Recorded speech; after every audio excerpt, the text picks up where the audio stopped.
Well, we are back. Welcome back to the next season of Feedback. It's continuing. Tonight on our first episode of the new year, we're going to be speaking with Dr. Art Barlow, who was in Cuba over the winter holiday. He's going to be talking about his trip to Cuba, and I'm sure you've heard this name in the news, Alien Gonzalez. We'll be talking about that. Also, I'll be ranting as usual in the first segment, this time about television. It's all tonight on Feedback.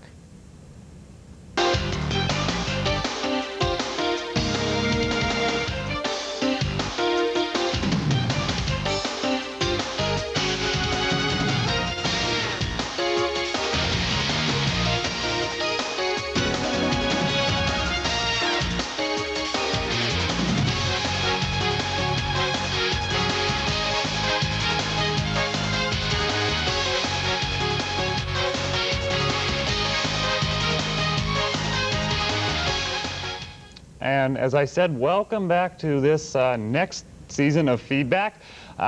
It continues, so they didn't can us from last season. As I said, tonight we're going to be talking with Dr. Art Barlow about his recent trip to Cuba and about Alien Gonzalez. I'm sure you've heard that name. A lot of things have happened over the past few months. Haven't had a chance to talk to you about it just this past weekend. In fact, we've had Hillary Clinton officially announcing her run for the Senate, the presidential election. I'm sure we'll get back into talking to that within the next few weeks. But the first thing I wanted to talk to you about, I pulled this out of the paper, must have been a week or two ago. It was just a tiny little blurb in the TV section. It's about a TV station in Rochester, New York, WUHF-TV. And what they're going to start doing is displaying small text ads across the bottom of the screen during some of their programs. So not only are you going to have every once in a while the 2-minute breaks like you see everywhere of commercials, but it's actually going to be during the program you're watching. Now this has sort of been going on for years because any sitcom you watch, there are certain products there. You may see they'll drink a certain brand of cola or have a certain kind of cereal. I think that's a little bit different because it's not actually in your face. This is actually going to be running right across the screen, like right here on the screen, and it's going to be ads for certain companies in the Rochester area. And the quote from the station manager out there was, "People may hate it, but you've got to try it. No one else is trying it." That's true, and I think there's a reason no one else is trying it, because this commercialism has sort of just melded into everything that we do anymore that we can't escape it. And I think we've seen such a rise of business, the good economy, maybe that has something to do with it, but it's going to be at the bottom of the screen now, so I can't watch the news at night without seeing it. So there's going to be no room on the screen anymore, because right now what you have the weather running on the screen, you got the sports scores running on the screen, you got the traffic information, you got the school closings, you got the little thing in the corner that's called the bug, where it's, it says whatever the name of the show is or whatever the station you're watching is. Sometimes you even have something, when you're watching a newscast, there'll be something like right here, it's called an over-the-shoulder graphic about the story. So basically you have less than a quarter of the screen for actual, like the person you're watching. And now you're going to add advertising to it. I've seen this a little bit in some weather segments. When they put up the 5-day planner, they've been starting to put advertising on it. So it's creeping more and more into television. Obviously, it's invaded the newspapers. There's ads everywhere, but that's easy to skip over. We can just skip that. Television now, you used to be able to flip through the channels if you didn't want to watch it. Not anymore. It's going to be everywhere, and that's I don't even know what to say about that. It's bothering me. It scares me. In fact, the station that's doing this, the owner of the station owns 2 Pittsburgh stations. So you may be seeing this coming in Pittsburgh sometime soon. I certainly hope not. So look out for that. I will be flipping the channel if I see it any time. But that's that. I had to get that off my chest. Throw that piece of paper away now. We're going to take a break. When we come back, as I said earlier, we're going to be speaking with Dr. Art Barlow about what's going on in Cuba. Back after this.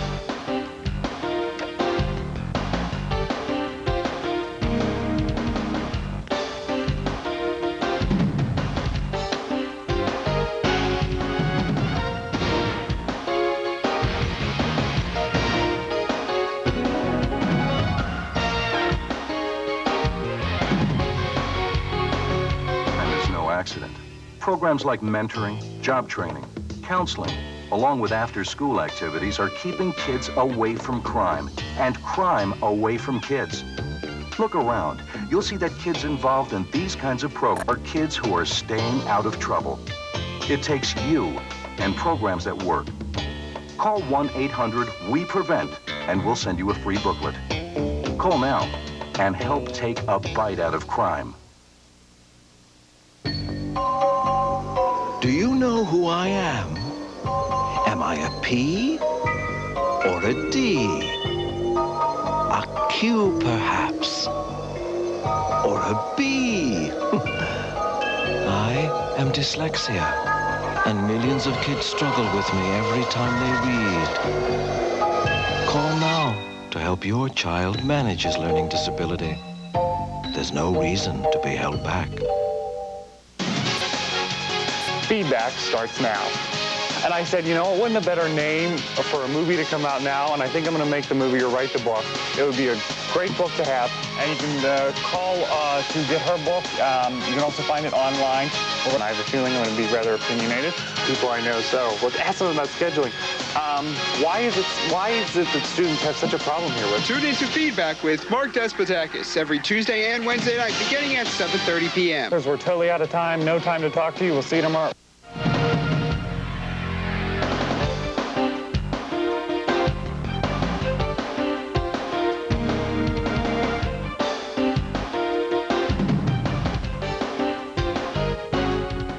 All right, and we are back with Dr. Arthur Barlow. And Dr. Barlow, thanks for joining us tonight. Glad to be here. So you were in Cuba over winter holiday. We were all at home. Some were skiing or whatever, and you were in Cuba. Why were you down there? How far back should we go? Last spring, starting in March, the National Newspaper Association, which represents the small and middle market newspapers of the United States, they have about 4,000 members, about 140 million readers potentially out there, and they have their spring GAC, Government Affairs Conference in Washington, D.C.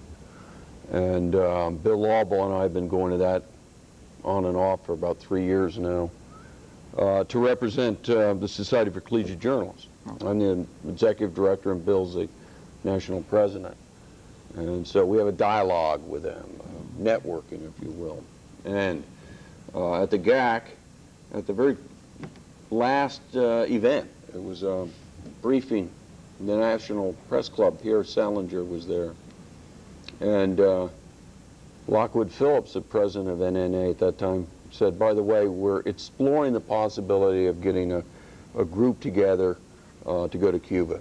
And if anyone's interested, just throw your hat in the ring, if you will. So I kind of left scorch marks getting to the door. And in June, I got a correspondence, and they just wanted, you know, a packet of material, a resume, and a letter of intent, and a copy of the passport, and enough to make about half an inch of paper. And so I shipped that off before I left for the summer, and never heard anything, and I figured that was the end of it. And then one day in late October, I got a phone call from Alan Bierman, Nebraska. He said, we're on, we're going. And so we went.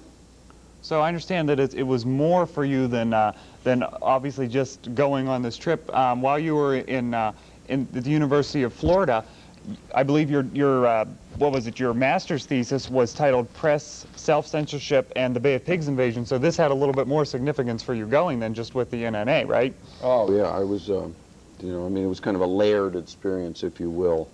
The, you know, the interest was certainly there from the earlier work, and, you know, I mean, it paid off in many different ways. But even if I hadn't had that previous research involvement, I probably would have been excited about the possibility. It's the old business, you know, as an American, we can't get there, so what's it like? And, well, what was it like? What were your impressions?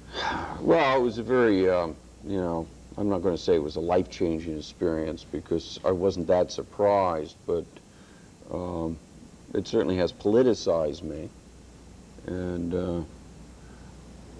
you know, I've come back saying, after 40 years of this Cuba policy, I want to know why we had it, and why we keep it, and what we desire.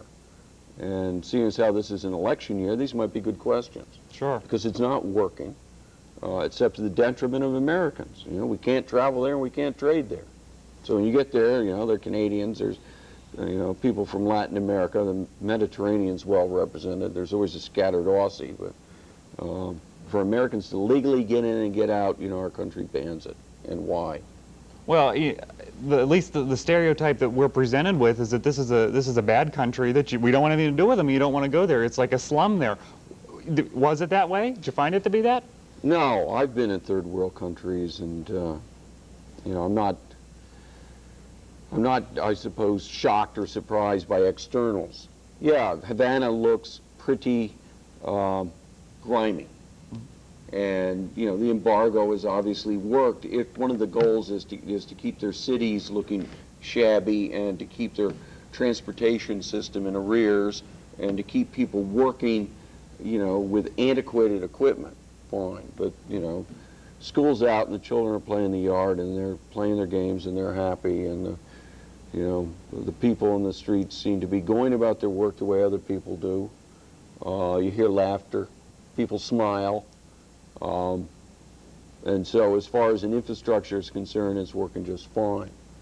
But we have seen to it that certain tools are not available, such as farm machinery. So it's not unusual to go past a sugarcane field and see somebody riding a horse, or to see people plowing with oxen.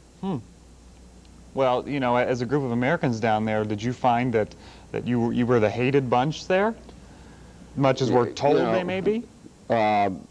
I will say this unequivocally. There was not one moment where I felt any anti-Americanism from any citizen of Cuba. And I was talking to Alan Bierman a couple of days ago in Nebraska, because there's a great deal of follow-up coming down after this trip. I'm not the only person who came back asking questions, and, you know, with a certain amount of outrage, if you will, befuddlement. You know, you mentioned these stereotypes. You know, from whence have they come? And it's time, you know, to put some of this aside.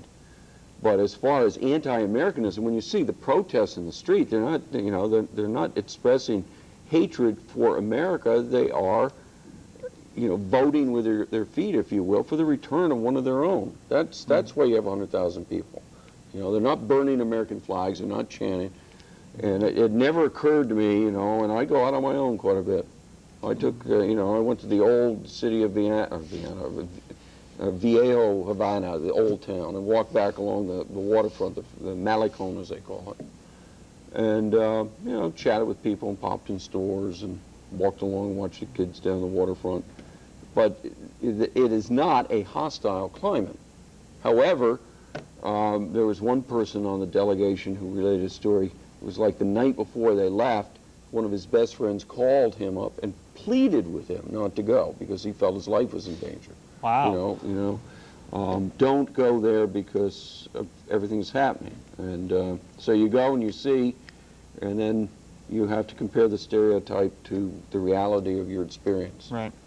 Well, I want to get into Alien Gonzalez a little bit, but first we're going to have to take a break. That's certainly been something, obviously, that has this country in a rage. And from what I understand, Cuba, at least the press is reporting it that way. We're going to take a break and come back and talk about that after this.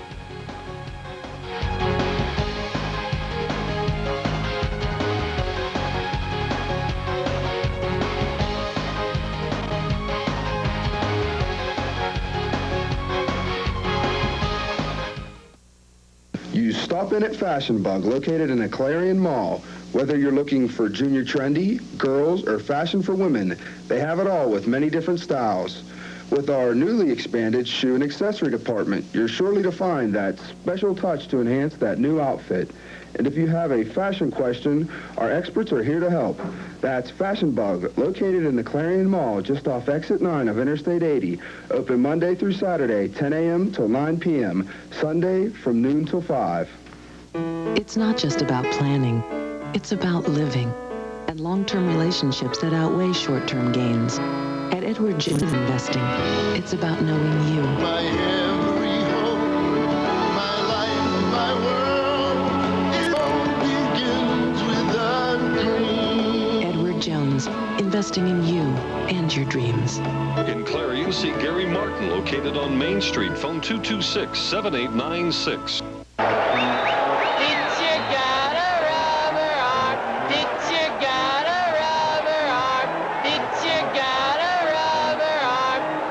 Tom, where you going? Hey, we got a ball game here. Pardon me. Pitcher got a rubber arm. It's has. Huh? Pitcher has a rubber arm. If education is important to you, talk to your child's school about raising academic standards. Call 1-800-38-BE-SMART for a free booklet and be a big league parent.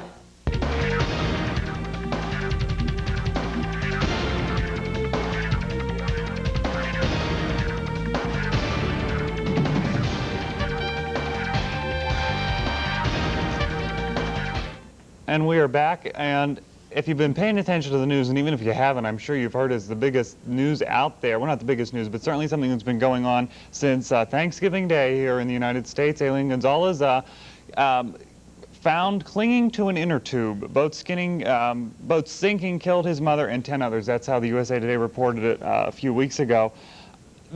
I think this goes back to almost everything you've said. The whole fight is the American sentiment versus what you're saying is reality here. What is your take on it? First of all, it's pathetic. It's absolutely pathetic. If the tables were turned, I would suspect that the Marines would be in Havana by now. That's right.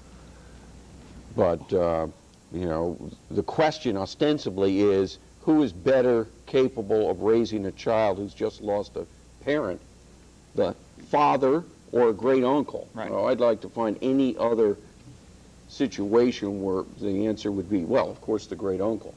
I mean, it's just a natural response to return the child to the parent. However, we had to go through the law, and the law coming from INS said, return this little boy to his father. The father's grieving as well as the son. So I think it's just a violation of family values. That's true. You have all the politicians talking about family values. That rank hypocrisy is really, you know, even more insufferable at this time.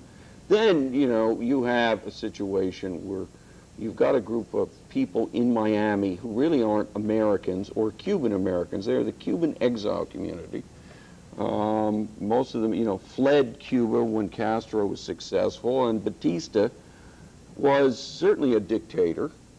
And from all reports that I've heard, when they left, they had enough time to take a good deal of the money with them. So they looted the country. And they've been living in exile ever since, and they've been hoping to get back to the mainland. And this community has embraced alien. But the battle is, where is it better to live, in Cuba or the United States?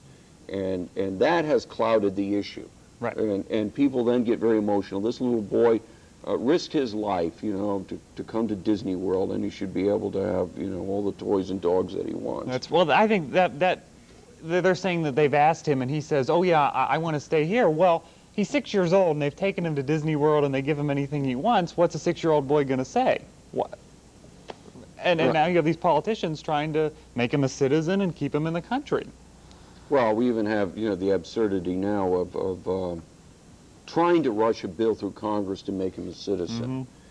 This is such an insult to the tens of thousands of people going through the legal system of INS, waiting for their green card or their passport, or waiting for an opportunity to actually raise their hand and take, you know, vow allegiance and become a citizen. No, they can wait another 3 or 4 years and we'll do this. A, and B, what about other children who have come on these shores? Just a little while ago, I believe there were 2 El Salvadorians who were immediately, you know, deported. The door is shut.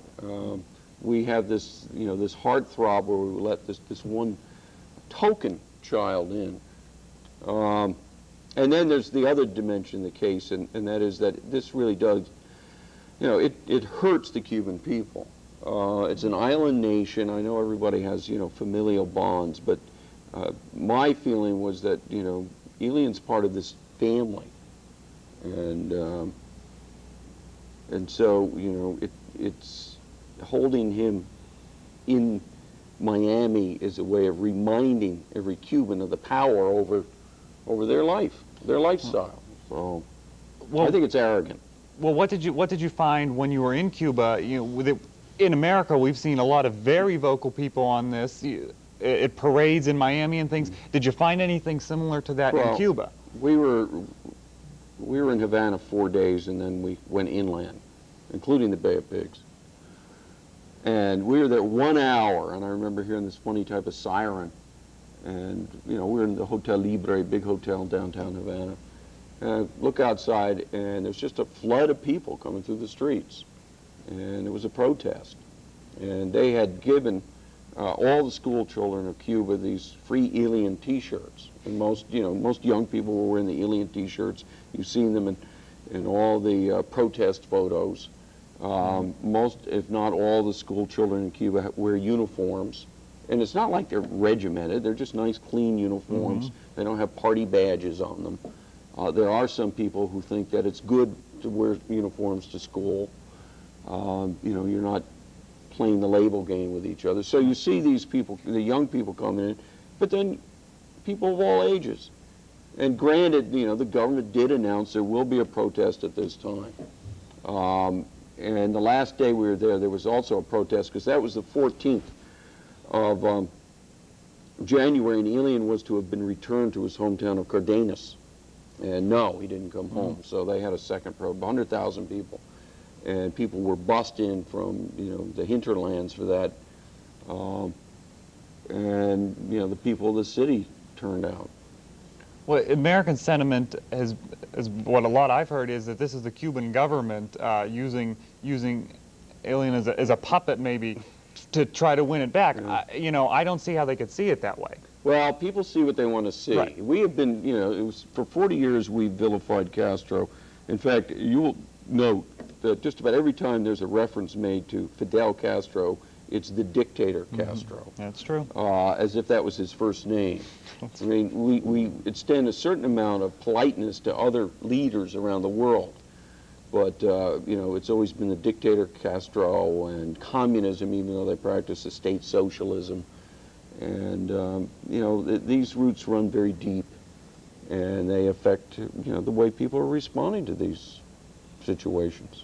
Well, so the grandmothers come over and think that there's going to be a resolution with this. That seemed to be kind of a blow up, because there were so many restrictions put by both sides for the meeting, and then a neutral site, and now what's happened? Well, they've been held hostage, you know, as well as Elian. One of the questions most frequently asked is, why doesn't the father come? And one of the answers that we got, and one of our delegation, it was a Cuba study mission, and Alan Bierman, president of Nebraska Press Association, was, you know, the delegation leader, but Chip Beck was really our day-to-day, not tour guide, but, you know, leader, benefactor, etc. Chip was a former CIA operative who had actually served against the Cubans in Angola, and he speaks Spanish, and he is a journalist out of Washington, D.C. at the present time. Anyway, Chip, he went off on his own to Cardenas. He talked to people who Elian's father worked with. He went to the park where Elian used to play and where the father worked. He really, you know, got a good deal of the story. Here's the point. Elian's father doesn't want to come because he knows once he's in Miami, he'll be a pawn. And there's a fear. There's a great fear. You think, you know, Americans are afraid of going to Cuba because of hostility. Cubans are afraid of going to that Miami area. So he's fearful. He's not a rich man. Someone's going to have to pay to get him there. How long is he going to stay? And here's the bottom line. People are beginning to say that grandmother's trip was futile. There was no expectation that those grandmothers were coming here to get Elian and take him home. Now it's in the federal courts. I think it's 22 February before it'll be heard. They came to see their grandson. Right. And of course, now every little, you know, bit of play that can be gotten out of the story is being milked. And what we were told about Elian's father's reluctance to go because he didn't want to be a pawn, didn't want to be held hostage in Miami, you know, did not want to fuel the fire anymore. That's exactly what's been happening with the grandmothers. So they came to meet at this neutral site at Barry University it was, and the president was originally, was she neutral or did she? Well, yeah, she was supposed to be neutral. Well, now she comes out saying keep him in the country. Right, because he's bonding with his cousin. Or well, you know, if you provide, as an agent of negotiation, if you provide a safe and neutral zone, it certainly seems odd that you would violate that neutrality. Right. So, We'll find out, I suppose, later. Well, you know, and I worry, I think about Alien, and I think, well, gee, look at what's been done to him. I mean, he's on television all the time, and obviously that means there's cameras following him, there's photographers following him, there's reporters following him, and I just wonder, you know, how can he be happy with that? I mean, that may be a novelty for a while for a little Mickey kid. Mouse to keep him That's right. And how did you? I don't know if I mean, that's part of our mystique. Well, right. That will salve all wounds. The fact that he must have faced death. I mean, 10 people around him died of drowning. He's floating alone. His mother has died, and he's deprived for some reason of seeing his father. So it's going to take quite a bit of salve to heal those psychic wounds. Last 30 seconds, parting thoughts on the trip. Well, it was a powerful experience. And, you know, I mean, I've traveled. I was in Russia. No, I was not in Russia. I was in the Union of Soviet Socialist Republics in 1991. We were in Belarus and Ukraine and, you know, the Russian Republic. And a long, long time ago, I was in East Germany and Czechoslovakia when it was, you know, behind the Iron Curtain, if you will. So, you know, I've had some experience here, but this was uplifting. This wasn't just going in there kind of feeling the ambiance of fear, repression. These are people that want their identity, and maybe something can be done about helping them get it. Well, certainly a hot topic of debate. Unfortunately, it's going to continue because he's still in the country. Dr. Barlow, thank you for joining us. We'll be back after this.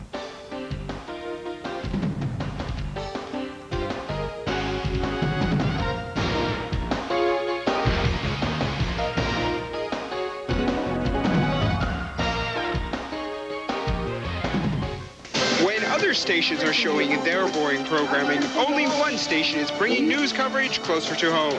Now a story you'll hear first on 5. Every Tuesday and Wednesday night at 8 p.m., join the area's news leader, TV5 News. Tune in for the latest in local, regional, state, and national news. Plus, with our newspaper exchange partner, the Clarion News, teaming up to bring news coverage closer to home every Tuesday and Wednesday night at 8 p.m.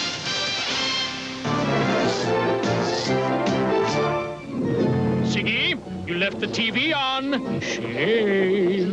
Wasting energy big time. I was watching a tape of my favorite movie, but then I had to go upstairs to iron your pants. You left the TV and the VCR on. Double shame. Please don't waste energy.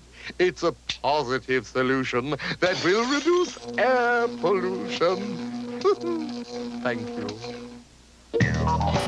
This is the story about a group of kids who volunteered. Doing something nice for someone. We fixed stuff. Did some art projects with the kids. We fixed up his house. We worked in the woods. Cleaned up the park. Did something for the planet. We just did it. No other reason. And you know what? It was great. At first, they didn't know each other. Well, that didn't last long. This guy is really funny. These are my new friends. Are you into it? Call 4-H or check out our website at areyouintoit.com.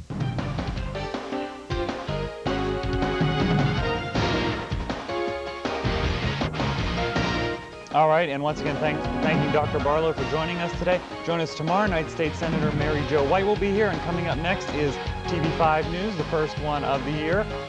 2 females sitting at the anchor desk. That should be kind of interesting, and 2 females also tomorrow night sitting at the anchor desk. We'll see you tomorrow.